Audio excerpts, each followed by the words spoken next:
يا أيها الذين آمنوا إذا نودي للصلاة من يوم الجمعة فاسعوا إلى ذكر الله وذروا البيع ذلكم خير لكم إن كنتم تعلمون.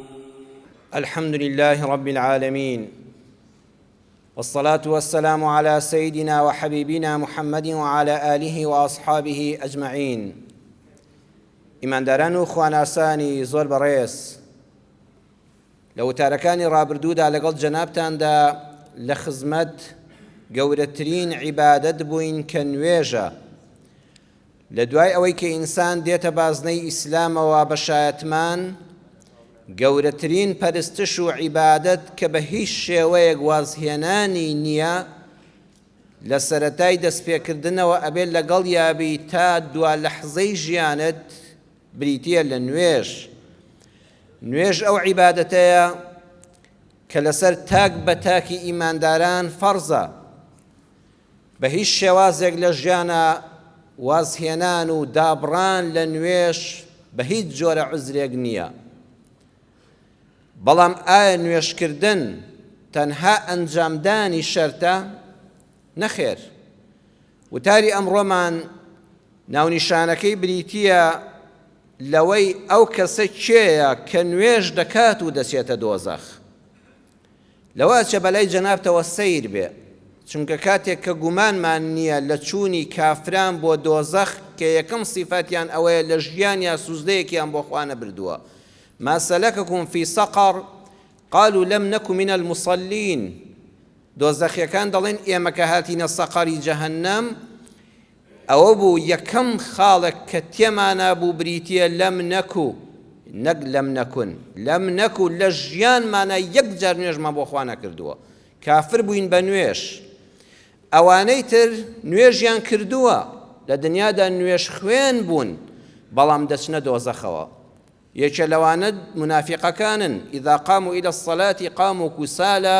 يراؤون الناس ولا يذكرون الله إلا قليلا. کە هەڵدەستن بۆ نوێژ زۆر تەمبەڵ و تەوەزەلن،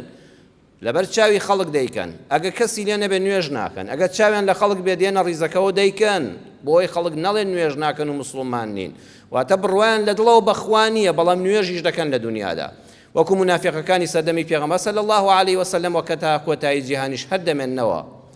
کۆمەڵێکی تریان نوێژ دەکەن، منافقیش نین، بەڵام فێر نەبوون و ناشیانەوە فێر بن و گوێژ لە خەڵکانێک ناگرن کە ئامۆژگاری خێریان دەکا. وەکو لە حەدیثەکەی ڕابردوودا باسمان کرد، پێغەمبەری خوا صلی الله عليه وسلم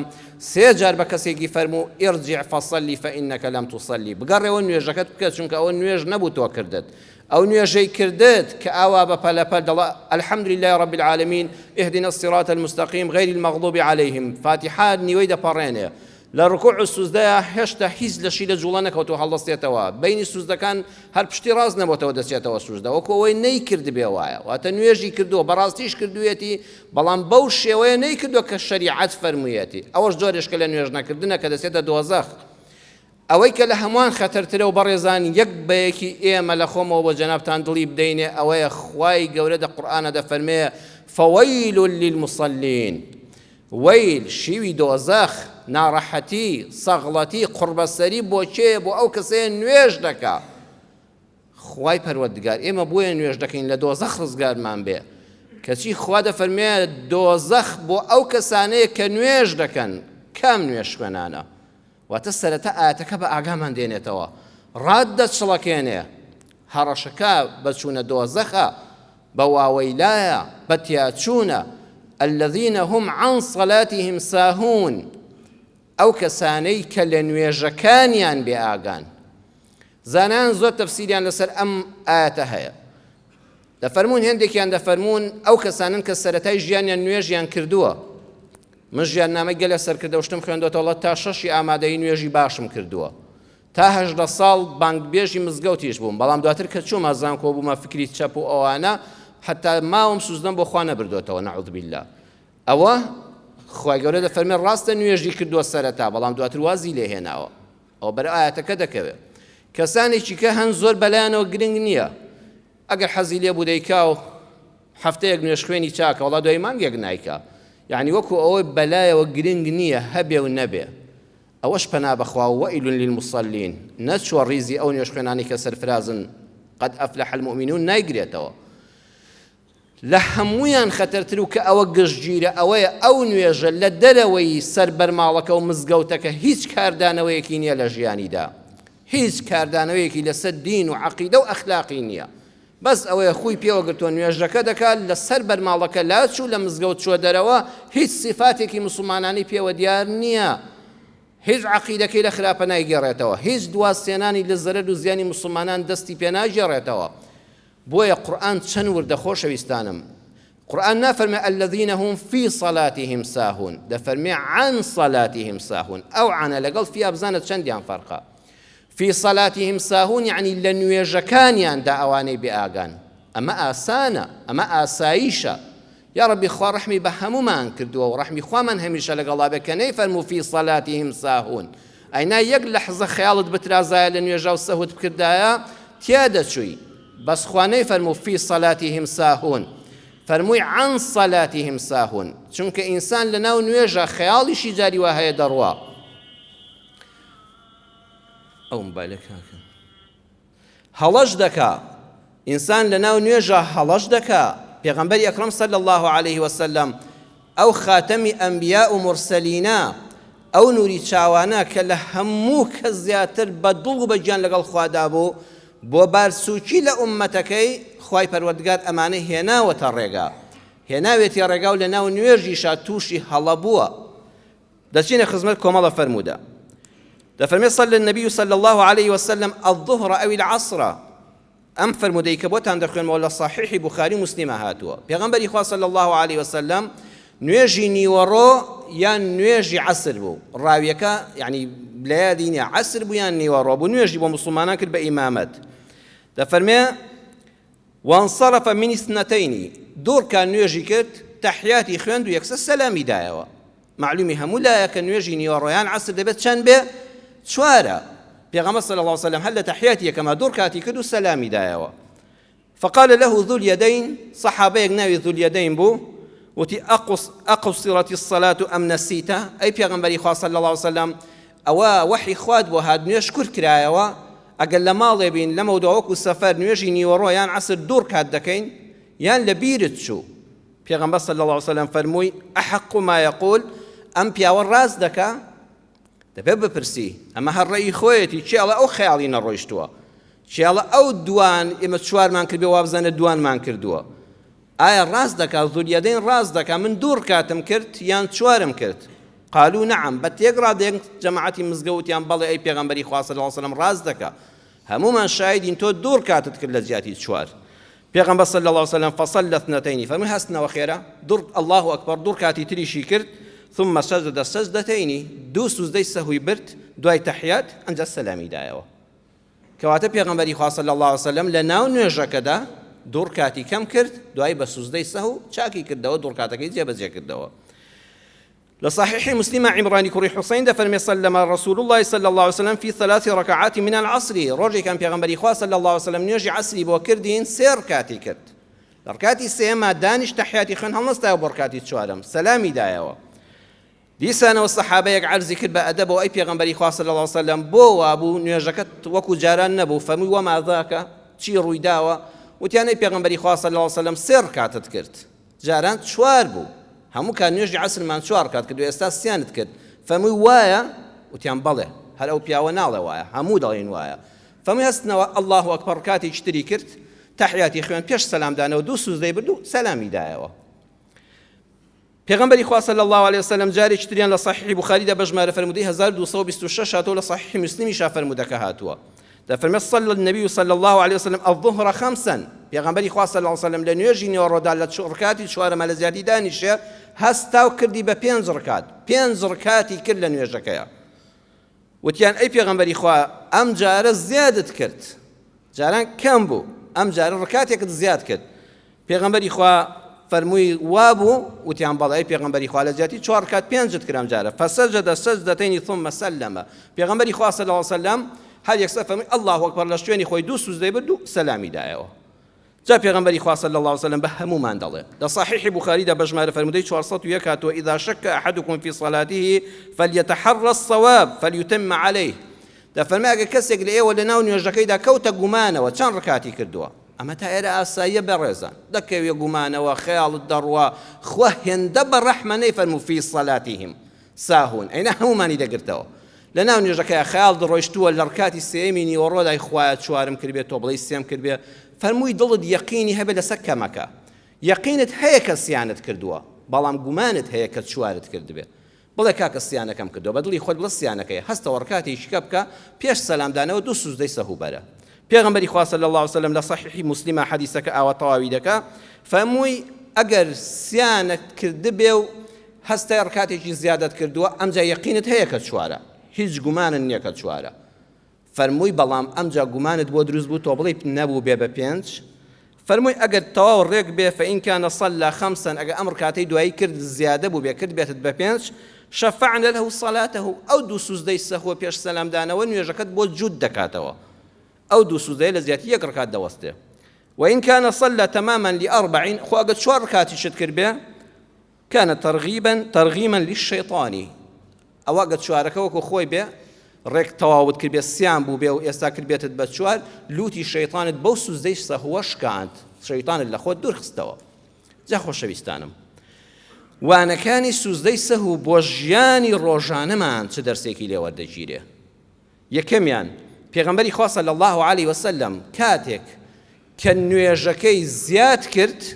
عەرزم کردن لە بوخاریدا فەرمووی نوێژی نیوەڕۆ یان عەسر بوو لە زیاتی چوار ڕکات دوانی کرد و نوێژی عەسر سیانی کرد لە زیاتی چوار ڕکات و نوێژی نیوەڕۆ پێنج ڕکاتی کرد جارێکیان لە زیاتی چوار واتە هەم زیادی کردووە لە نوێژەکەیە هەم کەمی کردووە جار جوبال لە ژیانیە سەحابە بێدەنگ نەبوون سەحابە قسەیان کرد بەڵام چەند بە ئەدەبەوە قسەیان کرد چەند بە ئەدەبەوە یەکیان لە زیاتی هەمویان نەبوو بە گەڕەلاوژەی ناو مزگەوت و دەنگ و ئەوانە یەک کەس قسەی کرد ئەی پێغەمبەری خوا صلی الله علیه وسلم کەمت کرد یان زیادت کرد پێغەمبەری خوش جارێ سەبری کرد فەرمووی ئەحەق هو لە حەدیثەکەیە فەرمووی ئایا ڕاستی کرد ئەحەق ما یەقول ئەوەی کە دەیڵێ ڕاستە ئایا خۆی خەیاڵی نەڕۆیشتووە خۆی بە سەهو نەچووە یان وەما زاکە چی بۆ بۆم ڕوونکەنەوە ئەبێ ئینسان قسە بکە واتە ئینسان لە ژیانیدا نابێ هەر بە شوێن کەوێ ئەوە پێغەمبەری خوایە صلی الله علیه وسلم ئەوە قورئانەکە و نوێژەکە و هەمووی فێر کردوین کاتێک کە ئەوەی خۆی پێیوتوین هەڵەی تێدا کرد بە ئەدەبەوە قسە دەکەین یەکێ قسە دەکە ئەوانی تریش تەصدیقی دەکەن و هەڵەکەش ڕاست دەکرێتەوە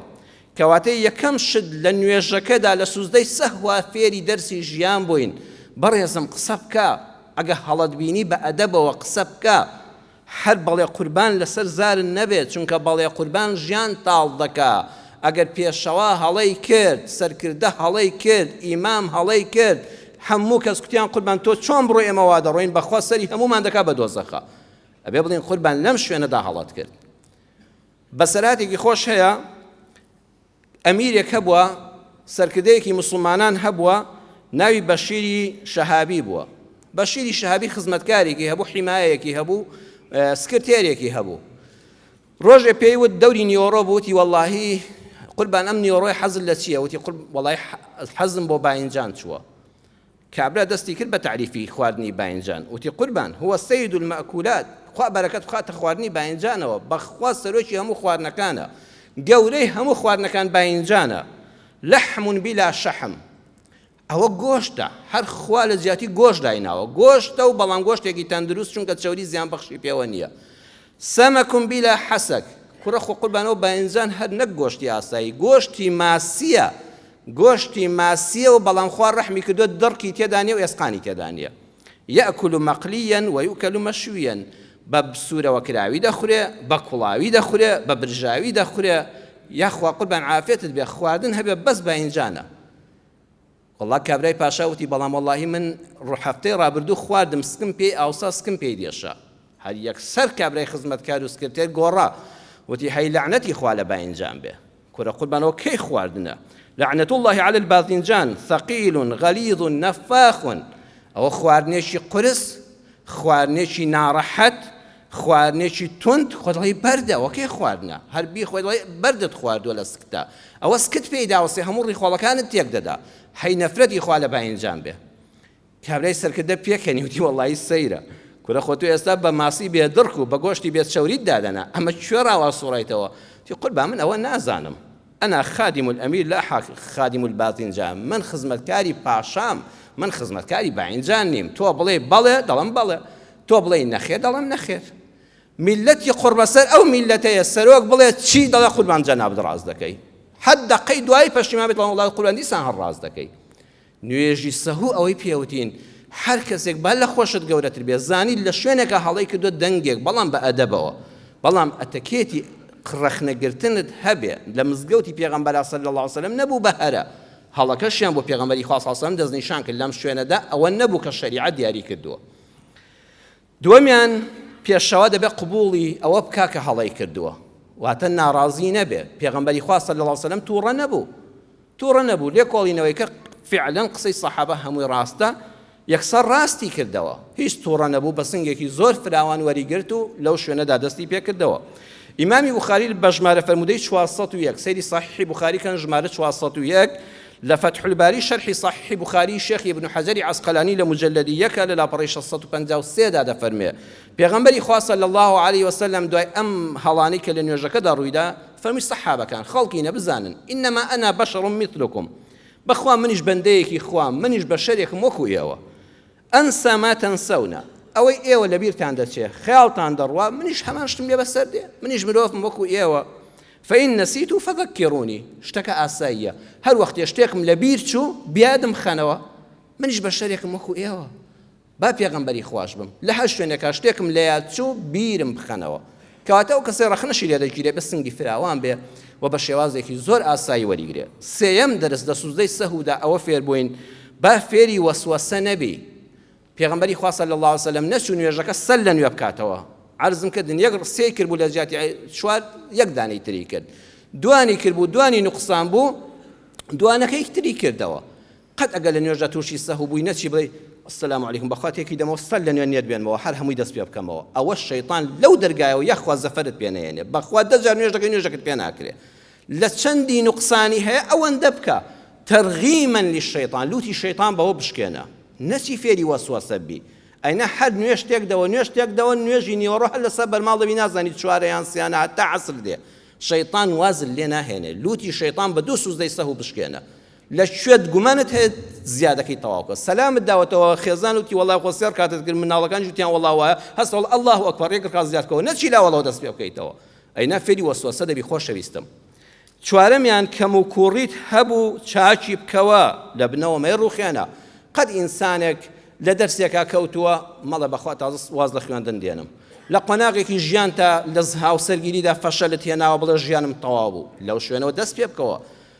کەم و کوڕیەک لە کەسێک بینی ها سوزدەی سەهوو پێمان دەڵێ مەڵێ هەموو ژیانت خراپە هیچت بە کەڵک نایە بڵێت تا ئەم شوێنە زۆر ڕێک و پێک بوو سەحابە فەرمیان ئەی پێغەمبەری خوا دوورکاتی یەکەمت زۆر ڕێک و پێک بوو بەڵام نوقسانی هەبوو دوانت کەم کرد والله چوارەکەت زۆر ڕێک و پێک بوو چاوەڕێی سەلامدانەوە بووین جەنابەت هەستایتەوە دانەنیشتیوە تەحیا زیادەت کرد ئەمەندەت زیادە بوو ئەمەندەت کەمە بوو بەڕێزان ژیان فێرمان دەکا خۆشت و خەڵکیش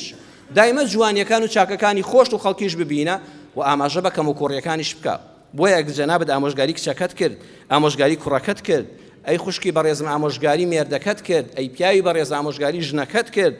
بەڕێزم کرێکارت هەیە و ئیشت بۆ دەکا کۆمپانیات هەیە و فەرمانبەرت هەیە ئیشی ماڵت بۆ دەکرێت وەستات هەیە وتار خوێنی مزگەوت و گەڕەکەکەت وتارت بۆ دەخوێنێتەوە ئەگەر لە شوێنەکە هەڵەی هەبوو هەموو چاکەکانی زەربی سفر مەکە بڵێت تا ئەم شوێنە کوڕەکەم کچەکەم هاوسەرەکەم کرێکارەکەم وەستاکەم فڵان مامۆستاکەم تا ئەم شوێنت بەخوا هەمووی ڕێک و پێکە تا ئەم شوێنە عیبت نییە و گرەییم لەسەرن نییە بەڵام لەم شوێنەدا کەمت هەیە یان زیادت هەیە خۆت چاکەوە چەند جوانە هەموو چاکەکانیشی دەڵێ هەمووشی لە بنەوە ناڕوخێنی ئیسلامی ئێمە دینی چاککردنە نەک تێکدان لە بنەوە لە شوێکەم و کوڕیمان هەیە چاکی دەکەین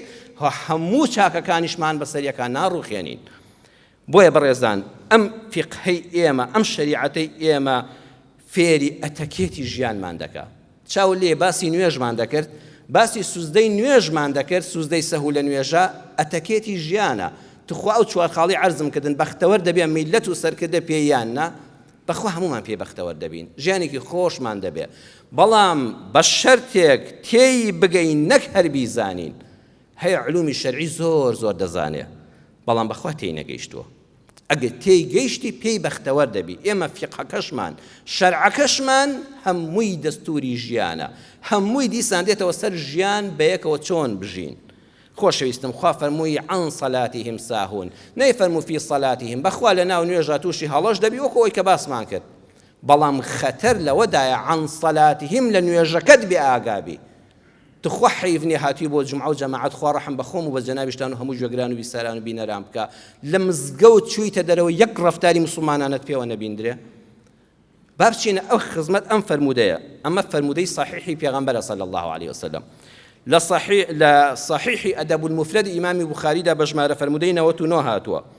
لسلسلة أحاديث صحيحي ألباني دا بجمارة فرمودين سطو نوت هاتوا تفرمي عن أبي هريرة صحابي بايبرز أبو هريرة بمان دجارتوا قيل للنبي صلى الله عليه وسلم يا رسول الله لخزمت في غنبار الصحابة دانشون باسي خلق يكرا باسي أفرت يكرا وتيان إن فلانة تقوم الليلة بەڕاستی ئافرەتێکەیە لە فڵان گەڕەک و ماڵ و شوێنە بەڕاستی ئەهلی شەو نوێژە شەو نوێژ ئەخ بەخوا شەو نوێژ کەسی مەردی دەوێ تۆ لە هاوین و لە زستانە لە سەرما و لە گەرما لە شەوی درێژ و کورتە هەستی پێش نوێژی بەیانی لە نیوەی شەوا بەخەبەربی لەسەر بەرماڵبی سوزدە بۆ خوابەری شەو نوێژ یعنی ئەم ئافرەتە نەک هەر نوێژی فەرزی قەت نافەوتێ عوزرە شەرعیەکانی ئافرەتانی لێ دەرکەی قەت نوێژی فەرزی نافەوتێ ئەو کاتانی کەوا نوێژ بۆ ئافرەت حەڵاڵە نوێژی سنەتی پێش نوێژ و دوای نوێژەکان هەمووی دەکا شەو نوێژیشی هەیە وتصوم النهار ئەی پێغەمبەری خوا صلی الله علیه وسلم ئەوەی واجبی شەرعی نەبێت کە لەسەری لا بردووە هەموو ڕۆژوەکان دەگرێ ئەمجا هەموو دووشەمە و پێنجشەمە بە ڕۆژوە هەموو زۆربەی ڕۆژەکان ڕۆژی سنەتیش دەگرێ خەڵک هەموو شاهیدی بۆدا وتفعل کاری چاکەی زۆرە وتصدق زۆریش خێرخوازە ماست و کەشک و ئەوەی هەیەی دەیدا بە دەرودراوسێ ئەوانش بەڵام حیف یەک سیفەتی خراپی هەیە چاولێ نەک هەر نوێژ خوێنی فەرزەکانە شەو نوێژی شەوانیش دەکا بەڵام تؤذی جیرانەها بلیسانیها ئەی پێغەمبەری خوا صلی الله علیه وسلم زۆر ئازاری دراوسێکانی بە زمانیەدا دزیان لێ ناکە بەڕێزم ماڵیان ناخوا بەردیان پێدا نادا پیسی ناخاتە بەردمی دەرگای دراوسێکەی بەس بە زمان ئازاریان دەدا زمانەکەش چۆنە کاتێک کە باسی دراوسێکان بکرێکی بڵێ ئەرە و دراوسێکانت چۆنن ئیتر خۆی بەسەریان هەڵەکێشێ بەخوا پیاوەکەشیان باوەڕ ناکەم نوێژ بکات جای ئافرەتەکانیان ئەزانی کچەکانیشیان سفورن ئەوە لە دڵسۆزی نییە بۆی کە خەمی بێداخۆ سفورن یان حیجابن یعنی ئازاریان دەدا دەیەوێت بیان شکێنێ خۆی بەسەریان ناڕادا کابرا کاسپی زۆر بکە ئەڵێ کورە بەخوا پیاوەکەیان نازانم ژنەکەی وای لە کردوەچی خۆشە و ڕۆژی ئیسراحەتی نییە کاسپی نەکاڵە خوا ئازانە پاریان لە کوێوە بەدێ کوڕە خۆ پیاوە لە ژوورە دانیشتووە ئێمە تۆ بیبیستێ و ئازاری پێدەخۆی واتە ئازاری دراوسێکانیەدا بە زمانی ئازاری دراوسێکانیەدا بە پرسیاری زۆر جا بەڕێزان دراوسێ هەر ئەوە نەدی ماڵەکەت بە ماڵیەوە بێ دراوسێتی ماڵ بە ماڵ ئەوە هەمیشەیە کۆمەڵە دراوسێتیە کاتیە تۆ داری وایە دراوسێکەت دراوسێ دوکانەکەتە لە بازاڕە بەیانی تا ئێوارە دراوسەی دوکانتە قسەل لەسەر دەکا دەتشکێنێ غیبەتت دەکا دەی بیستێەوە پێی ناڕەحەت دەبی دراوسەی دوکانمان هەیە دراوسێمان هەیە دائیرەیە لە ژوورێکا لەگەڵ تا فەرمانبەرە ئەوە دراوسێتە تا لەوێ دای مێزەکەتان بەیەکەوەی کورسەکەتان بەیەکەوەیە دراوسێ هەیە لە مزگەوتە ئێستا جەنابتە هەموو دراوسێ یەکن لە تەنیش یەکەوەی دەبێ ئاگال لێبێ حتا کە نوێژەکەت دەکەی زیکرەکەت دەکەی تێک نەدا خوشکێکمان لە ماڵەوە هاتوو بۆ مزگەوت دەبێت لە مزگەوتی ئافرەتانە بە قسە و باسی کراسەکەت بە چەند کڕی و کەی دەچی بۆ نەورۆز و خەیاتەکە لەکوێیە بابەت تۆ هاتووی بۆ مزگەوت یان کچەکەت کەی بە شوودەدا و کوڕەکەت کەی ژندێنێ ئافرەتیشکەی بەڕێز کە دێ بۆ عیبادەتی ماڵی خوا فەقیرە نەیزانی خوتبەکەش باسی چێ بوو ئەبێ ئەم دراوسێت ئازار نەدەی بە زمانت ئەوە دراوسەی ناو نوێژ و مزگەوتە دراوسێت هەیە لە ناو ئۆتۆمبیلدا جەنابەت بۆ شوێنێک دەچی سەعاتێک لە ناو پاسەکەدای تەکسیەکەدای 3 سەعات والله من زۆر هاتوچەی بینی سلێمانی هەولێرم بە پاس و بە تەکسی کردووە بڕواتان هەبێ هیوا هەیە یا ڕەبی ناتە تەنیشتەوە ئەتم مێشکت بەردەبێتەوە ئەو هەموو ڕێگانە دێڵێ بخەوی نەدێڵی ویر لە شتێک بکەیتەوە نەشتێک بخوێنیتەوە لە خەڵکێکی استفادە بکە هەیە زیکر و فکرێکی خۆی هات تەسبیحاتێک ئەوە حتا هەیە هەر قسە دەکا هەر قسە نەقسە نابڕێ بەخوا ئەو دراوسیانەی نا ئەو پاتەکسی و پاسە فەقیرە هەموو بێزارن بەڵام چی بکەی خۆ بە شەڕی لەگەڵان ناکەی ئەمە ئەگەر ئەهلی شەو نوێژیش بێ ئازایی دراوسەکەیدا بە پرسیاری زۆر وتیان ئەو پێغەمبەری خوا ئەوە هەموو دراوسەکانی بێزارن لە دەستی پرسیاری زۆر دەکا دیار نەبووی هاتێ ئەوە لەکوێ بووی میوانت هەب بۆ کوێ چووی خێر بوو ڕۆیشتی خێر بوو ئەم شەو لە ماڵ نەبوون کاکە پێویست ناکە تۆ بزانی من لەکوێ بووم بۆ کوێ چووم میوانت هەبوو ئەو سارەیە چیە بوو بۆچی هاتبوو بۆ خوازبێنی هاتبوو ئیشی چی هەبوو قەرزی دەویست ئەوە میوانە و هاتووە پەیوەندی بە خۆمەوە هەیە خزم بێ بێگانە بێت چ پەیوەندی بە تۆوە هەیە بزانی بۆچی هاتووە شتێکت کڕی ئەو سارێت بە چەند کڕی ئەوە چۆنت گۆڕی چەند سەر ڕادایەوە چۆنت کڕی بە چەند کڕیت ئەگە پێویست بێ بۆ خۆی پێت دەڵێ حەز دەکات خۆی بەستەنها خۆی بزانێ وازی لێ بێنە عەلاقەیەکت پێ بوو هەیە ئافرەت هەیە بەخوا لەو گەڕەکە شەعبیانەی خۆمان دەپرسێ ئەو عەلاقە چی تێدایە کابرا بێت دوای مەغریب درەنگێک خوا بکەم بازی فڵان کەس ڕۆیش پێتە ژوورەوە حاجی ژنە فڵان کەس ڕۆیش پێتە ژوورەوە ئەمجا فەقیرە لە ترسانە وەکو مەفرەزەی مرور بۆی سایاقی بێ ئیجازەت دانیشت بێ وازی لێ بێنە لەو لاشەوە تەسبیحات دەکا و دەیڕێسێت لەم سەر بۆ ئەو سەر و پاس سیاری شەو نوێژ و ڕۆژی شەعبان و شەشڵان و نازام کوێن لێ دەکا فەرمویان ئەی پێغەمبەری خوا تؤذی جیرانەها بلیسانیها بەخوا زمانەکەی بۆتە ئاگر بۆ ئەو دەرودراوسەیە ناهێڵە خەڵک ئیسراحەت بکە بەو پرسیارە زۆرە بێمانایانە پێغەمبەر فەرمووی لا خەیڕە فیها خەتێکی سوودی بەسەرا بێنن هیچ خێرێک لەو ژنەدا هي من أهل النار أو كمردة شتى جهنم أو أهل جهنم شاو اللي بريزان برسيار أولي وتارك كمان لقال آخر آيك أو نيوش خوينك شيء كذا شتى دوزخ أما نكه نيجي فرض أهل الشو نويش بلام لا خير فيها چونك نويجك هيج كاري قليل سرجياني نبو ئەو دراوسیانی ئازار دەدا بەس بە زمانیش بە زمان نەهێژی سراحەت بکەن و ماڵەکەی بەرچاو خستن هەیە گەڕەکەکەی لەبەر زمانی ژنی دراوسەکەی جا بەخۆ پیاویش هەیە نەگەر بەم ژنان حەدیسەکە لێرەدا باسی ئافرەتە